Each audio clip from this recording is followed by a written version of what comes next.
ఎప్పటికప్పుడు మన ఆరోగ్య కండిషన్స్ బెటర్గా చేసుకుంటే ఫర్దర్గా ఆరోగ్యం డిట్రియేట్ కాదు. అదే సమయంలో మనం 4 రోజులు ఎక్కువ బతికే పరిస్థితికి వస్తాం. అదే గాని మన ఆరోగ్యం సరి అయిన సమయంలో చెక్ చేసుకోకపోతే ఎక్కడికక్కడ డిట్రియేషన్ ప్రారంభం అవుతుంది. ఒక ప్రాబ్లం కాంప్లికేట్ అవుతుంది. అక్కడి నుంచి అన్ని సమస్యలు వస్తాయి.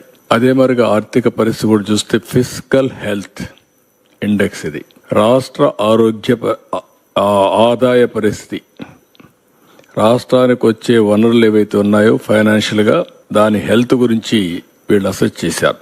చాలా మంచి పని చేశారు. ఫస్ట్ టైం ఇది చేయాల్సిన అవసరం ఉంది. ఎప్పటికప్పుడు 30 ఏళ్ళైంది మనకు ఆర్థిక సంస్కరణలు వచ్చి. 94-95 ఆ సమయంలో టెక్నాలజీ కూడా వచ్చింది.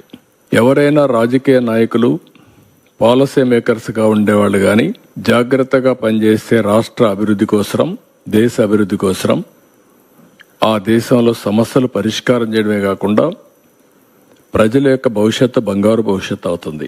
నాయకుల యొక్క అసమర్థత కానీ, అవినీతి కానీ, తెలియనితనం కానీ ఇవన్నీ చేసి ఆ రాష్ట్రాన్ని, ఆ దేశాన్ని నాశనం చేస్తే ప్రజల భవిష్యత్తు కూడా అధోగతి అవుతుంది. ఇక్కడ అదే మీకు చూపిస్తున్నాను. కాబట్టి ప్రజలందరూ అర్థం చేసుకోవాల్సిన అవసరం ఉంది. సింపుల్గా మీరు క్యాలిక్యులేట్ చేసుకోండి. మీ ఆరోగ్య పరిస్థితి క్షీణించినప్పుడు మీరు ఏ విధంగా సఫర్ అవుతారో మీరు పని చేయలేరు. ఆరోగ్య ఖర్చులు పెరుగుతాయి. ఇంట్లో వాళ్ళకు భారం అవుతారు. అక్కడి నుంచి మీ ఇంటి ఆర్థిక పరిస్థితి, మీ ఇంటి ఆనందం కూడా క్షీణించిపోయే పరిస్థితికి వస్తుంది.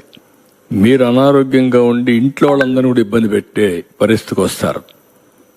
అదే మరిగా ఈరోజు రాష్ట్ర ఆర్థిక పరిస్థితి బాగలేనప్పుడు ఈ రాష్ట్రంలో ఉండే ప్రజలందరికీ ఇబ్బందులు వస్తాయి.